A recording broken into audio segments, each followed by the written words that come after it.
কিরে, কি শুনছি? তোর নাকি বৌদির সাথে ঝামেলা চলছে? হ্যাঁ রে, ঝামেলা চলছে। আসলে কি হয়েছে বলতো?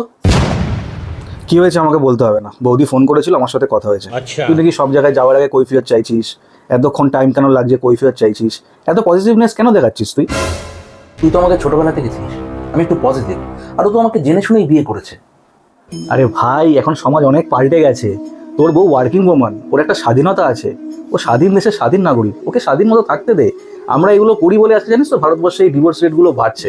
আমার বউকে দেখ, কখন কোথায় যাচ্ছে, কি করছে, আমি কিছুই জিজ্ঞাসা করি না ওকে। শোনো, আমি একটু কেনাকাটা করতে যাচ্ছি, 2 ঘন্টা সময় লাগবে। আরে 2 ঘন্টা কেন, তুমি 3 ঘন্টা নাও, আরামসে আসো। আসছি। হ্যাঁ হ্যাঁ, আসো।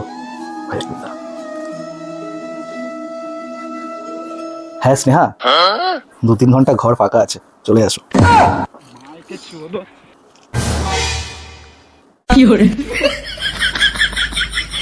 कौन है? कहाँ से आते हैं?